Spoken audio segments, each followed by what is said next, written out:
قسمت سوم طراحی کمیک فورکس خیلی خوش اومدید.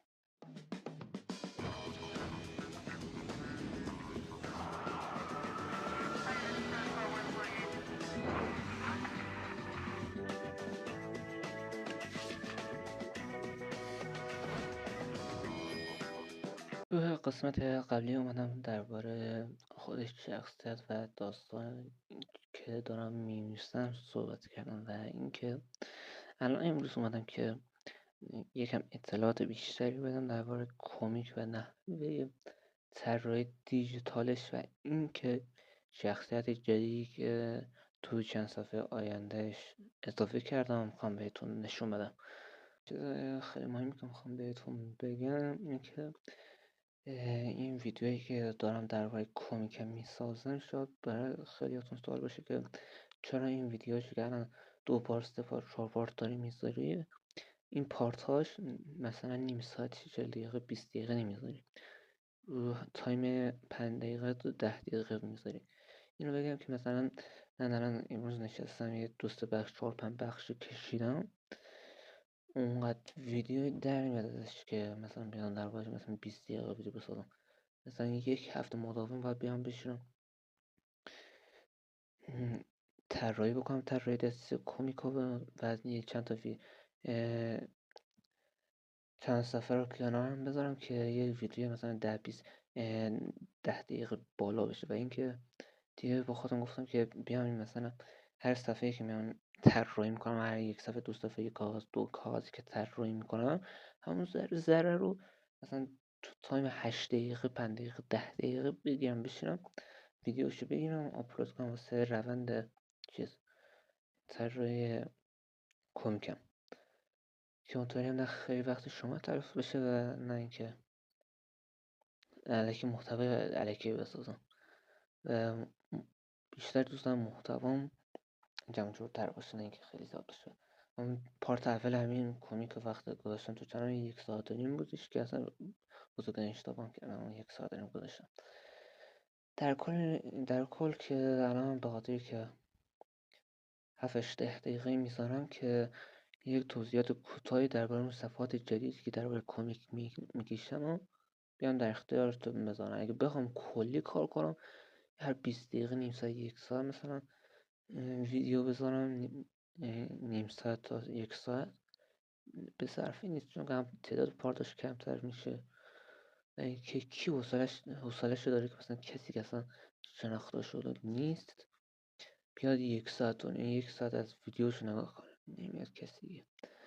ولی کن دیگه حالا بریم سر اصل مطلب خودم.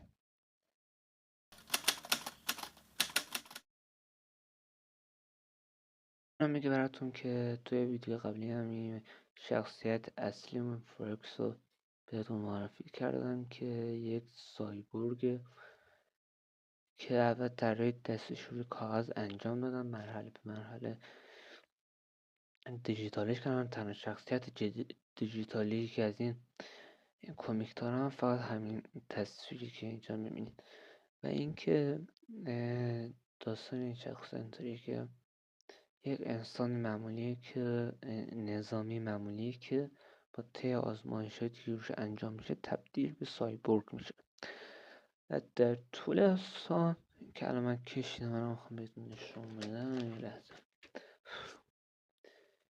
این شخصیت یک شخص مثل همون سایبورگه ولی جدیدشه و یک شخص جدیدتر و قوی‌تر از نسبت به سایبورگ.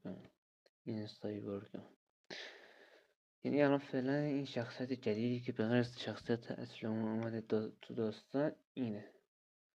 هنوز اسم خاصی واسش انتخاب نکردم که چی باشه، ولی خب شخصیت تیپ شخصیتی که بهش دادم اینه که این همین سایبورگ قرمزه فرمانده همین سایبورگ فرکس که میگه چیکار کن چیکار نکن بهش فرمان میده از این حرفا. این که اینو بگم این کمیکم که قراره منتشر بشه به خاطر کسری بودجه و نداشتن سرمایه اولیه داخل تبلیغات واسه چیز چاپش و اینا، فقط ما از اینه تبلیغاتشو دارم که مثلا بدم یا ندم، که یه تبلیغ باشه که مثلا دیده بشه. نه اینکه مثلا تبلیغ اما یه تبلیغ ریزکاری که مثلا یه ضروری دیده بشه کمیک. در کل اینو بگم که اون بودجه‌ای که واسه چاپ کمیک هست و ندارم. و اینکه اینو خواستم بگم که این کمیک بعد از انتشارش فقط دیجیتالی منتشر میشه، این نسخه فیزیکی نداره و شاید مسئله وضعیتون باشه چوسی بیان. ولی خب حالا جدا شوخی، نسخه چاپی فعلا چاپش نمیکنم این کمیک رو، رو هم نسخه دیجیتالش میذارم که با فروشش بدونم یک ذره پولی به دست بیارم و برم نسخه دیجیتالش رو چیز کنم، چاپ کنم.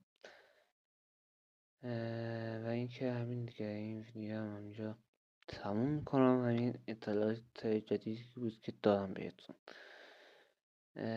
دیگه. آخرین خواستم این که ممنون میشم سابسکرایب کنید و حمایه یادتون نره. و همین دیگه، خداحافظ.